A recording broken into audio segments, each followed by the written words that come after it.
Hello, my name is Jason and I know a lot of people want to have this, but instead getting this. This is a very quick 11th episode of VFX of Cold Night Moon, Cloth Simulation.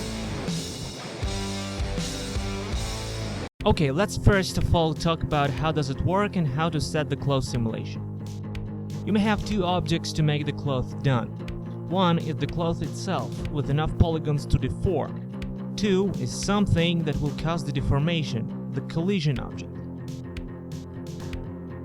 Now you go to the physics panel and add the cloth to the cloth object and collision to the collision object. Now if you will go to the first frame in the animation and press Alt-A, it will probably work. Let's make the cloth object smooth shaded. Cloth simulation has a couple of presets that changes the look of the cloth, such as cotton, denim, leather, rubber and silk. Look at a quick show of all of them. Cotton, denim, leather, rubber and silk. Another big factor to change the behavior of the cloth is the amount of polygons. Now the same presets with more polygons. Cotton, denim, leather,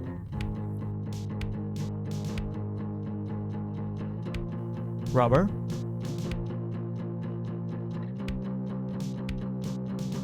and silk.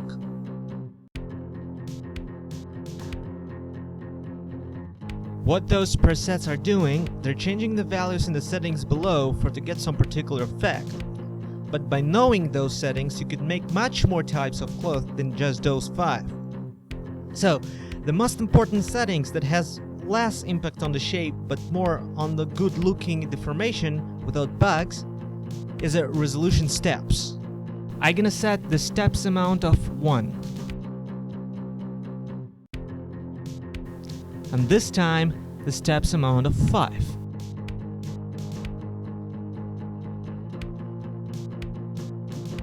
Basically, as higher the speed of the collision, the higher steps number you will need.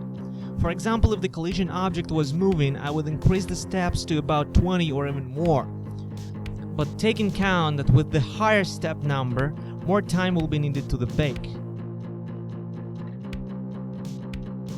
There are 5 other settings that affects the view of the cloth that you just need to know.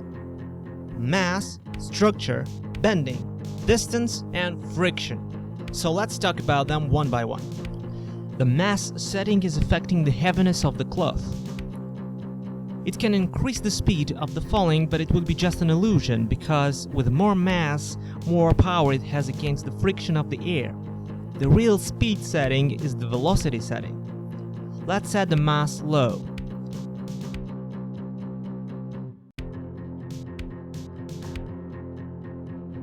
Then high. Now let's set the velocity low.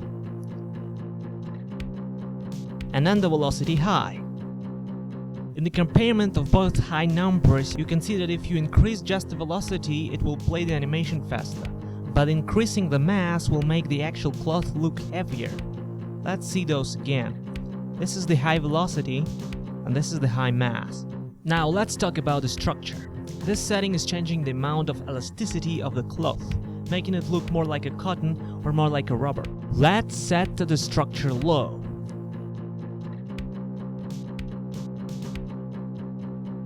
Then let's set it high.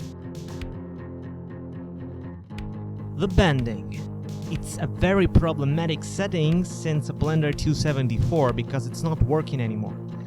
So I'm gonna show you this on Blender 273 and then explain how to do such effect with the new Blender.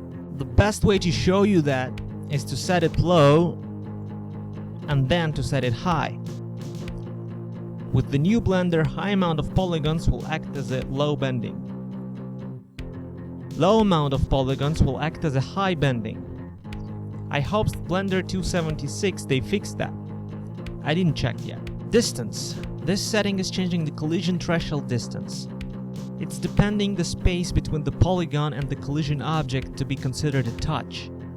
Lowering this number will bring the cloth closer to the collision object, but will require much higher amount of polygons and much higher step settings. Making the number higher is gonna make the cloth fly in the air above the collision object. I suggest to keep this number default, but there are situations when you need to change it. Friction. This one is very important setting. It's changing the slipperiness of the cloth. The higher the friction, less slippery will be cloth. This is the friction low. This is high.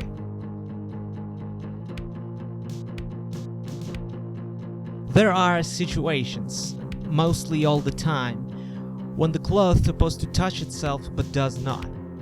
This is fixable by a self-collision option. In such stuff like characters, it's very important. The pinning is the setting that allows to disable the simulation on some particular vertices. All you need to do is to create a new vertex group, select the vertices, apply them to the vertex group and add this vertex group under the pinning option in the cloth simulation. Anyway, now you know more or less the basics, so let's apply this knowledge to our alien character. I know that I need on his clothes a bit of elasticity, little higher friction, self-collision and huge amount of steps because it's moving. I will also use pinning for the high vertices of the pants, so they will not fall down. Last thing is I press the bake button and wait when the simulation is gonna be done. If you didn't see how I made the alien character with all the materials and rig, you can check it right now by watching this playlist. There are also a few tutorials about VFX.